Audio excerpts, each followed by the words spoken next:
All right. Hi there. Um, I apologize for the slight delay there in um, in starting out. A little technical problem. Totally on me. Totally on me. Um, what I wanted to do today is kind of run through a very quick uh, little overview of SEO for startups. For a while now, I've been working with a number of startups to kind of evaluate what they do from an SEO standpoint, from an organic standpoint.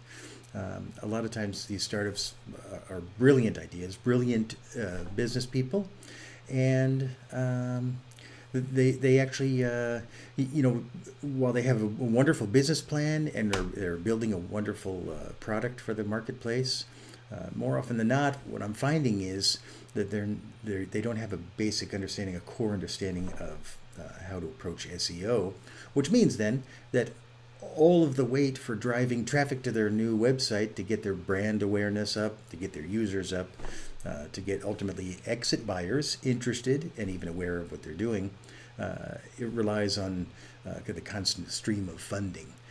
So they can do pay-per-click or email or other kind of outreach programs.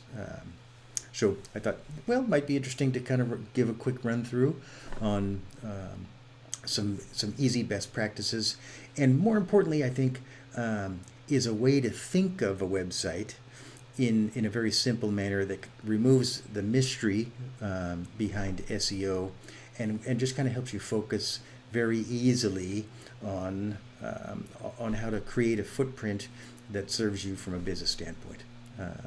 So with that, we're going to kind of get into it. All right. So uh, so today again we're working on startups. We're focusing on startups, but in actuality, this is true for anybody. It's not just appropriate for startups, right?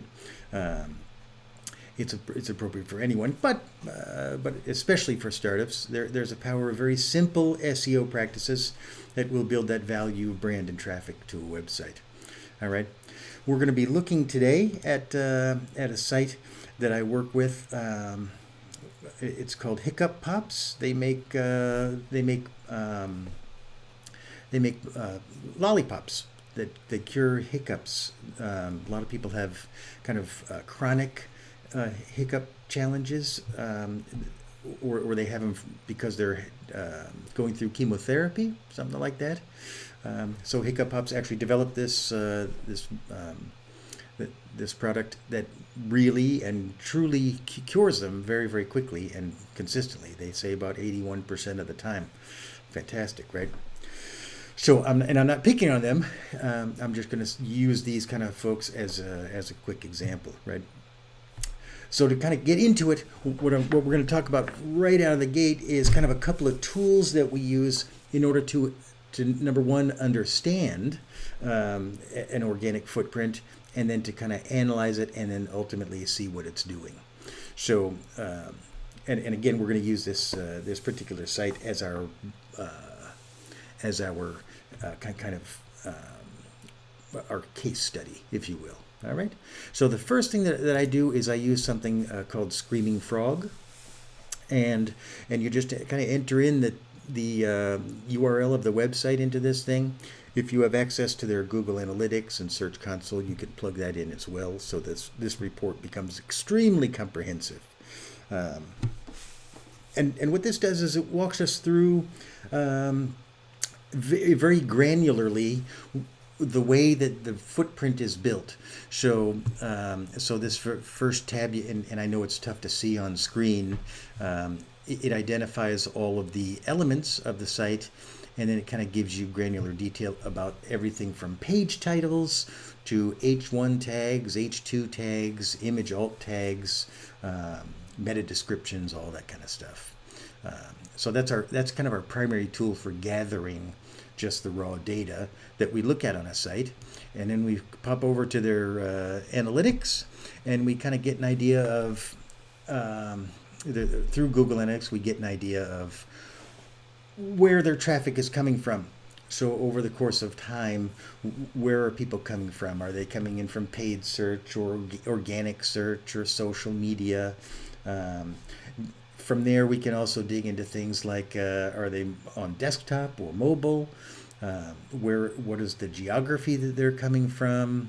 Are they coming in from specific ads that we're running?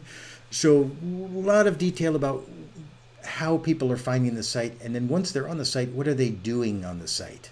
Um, so very, very important information, and it ties into kind of that organic footprint because we can track everything by adding a segment to see what that organic traffic does.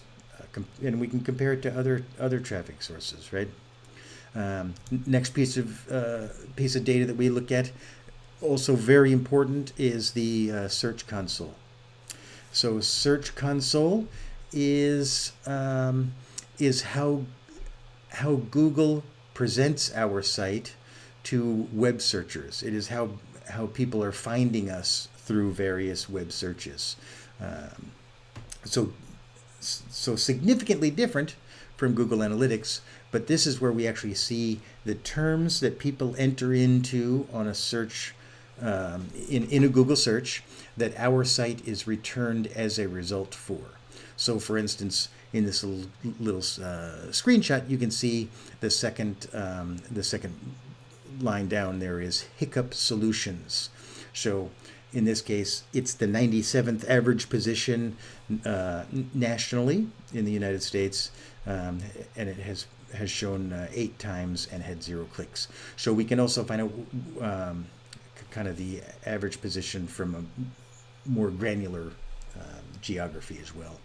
But again, this report, Google Search Console, gives us a great idea of how Google serves our site in search results, what we show up for,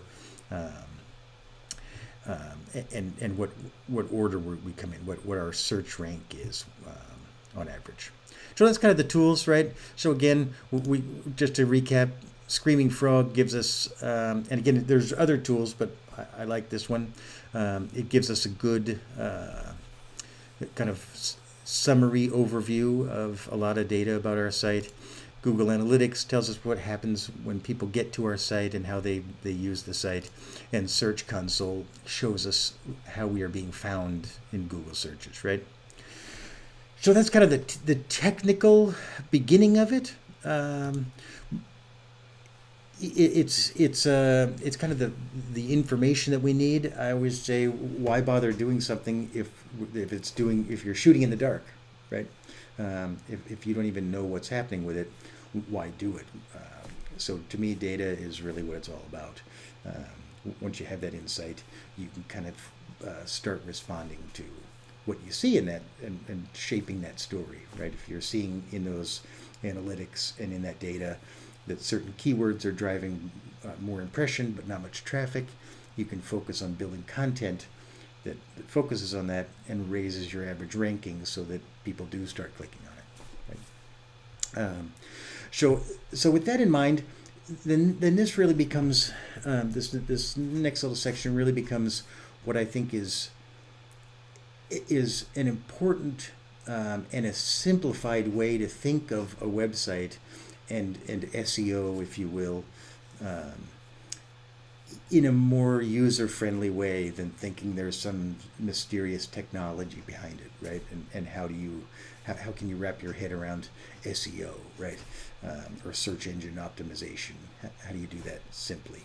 So let's kind of walk through this analogy for a minute, right? Back in the 90s, Vice President Al Gore, former Vice President Al Gore, coined the phrase information superhighway. He's credited with it, according to Wikipedia. So the information superhighway was a term that we used back when I first started with the internet, just to kind of describe how there was so much traffic out there, and you want to kind of stake your claim along the information superhighway, right? So if we kind of work with this, what we can picture is, again, working with our Hiccup Pops case study, we're kind of setting up a storefront that's along the information superhighway. We're going to treat our website like a brick and mortar location. Um, and if you think of it that way, then it becomes easier to think of search engine optimization practices in a real world manner, right? So if we come back to our Hiccup Pops homepage and we start thinking about, okay, the site itself is the brick and mortar building. This is the building that as people cruise along the information superhighway, they come across and they see our storefront. Do they like it? Is it, does it look inviting? Does it look like something they want to come into? Yes, it does, right? And then if we look at our H1 tags right here, right, everyone gets hiccups. So that's kind of right there, sets the tone. It kind of lets people know this is what we are talking about. And it lets Google know. So an important point to remember is that when we write and we create content for our startup website, we want to do two things. We want to make sure it's concise and simple for the user, and at the same time, that concise and simple headline and content and subheads and images are going to tell Google the same story, right? They're going to make it simple for them to understand. So then our H2 tags are kind of secondary information, so that it would follow up on our H1. And again, so if we look at our kind of analogy of a storefront, what we can say is that H1 is like our kind of departments within the store. So as soon as people walk in, they look around and they see the signs over the departments. Those are our H1 tags. So that as people look at our site and they see the headline on each page, they get what that page is about, right? And then they get to the H2, and those are kind of like the aisle signs, right? So what's down this aisle if I go down here and read it, right? So it's the more granular information there. And then from there, you're going to look at your things like your photos and your photo tags. So in this case, this woman is sucking on a hiccup pop, right? And our alt tag on that, which Google can also read. Number one, it's a very friendly picture for our user, which is great. And when we add that alt tag to it, which is very important, we would identify it by saying, young woman suffering from chronic hiccups cures them with hiccup pops. So our alt tag is something descriptive like that. And then the other final thing that's a consistent is the site navigation that we have throughout our website, which is a very important indicator to Google of what's important on our site. How do people get around? What do we say? What do we want to direct people to on the site? And they can tell that through our site navigation. It's kind of like the index of a book, right? Or when you walk into a store, again, that brick and mortar analogy, that would be the store directory. It's kind of telling you where to find everything that you want to see. So again, kind of these structural elements are important both for the user and for Google. And in the case of a startup, they're very important because these very simple components kind of outline the story that you're telling. So they're fantastic kind of tent poles to build around. All right. Once you kind of get to this point, you want to start to reach beyond what you're doing on your website itself.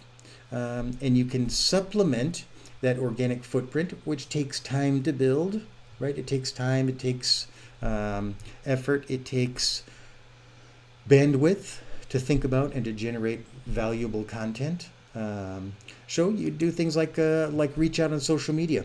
Great practice is to create content on your website and then post about it and a link to it on your social media. Pay-per-click advertising, terrific way to bolster your organic content. While that footprint grows, you probably want to do pay-per-click that that that adds to the traffic that you're getting from organic alone.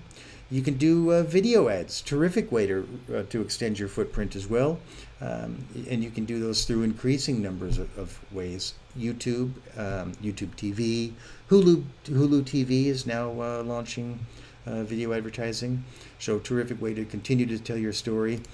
Internet radio.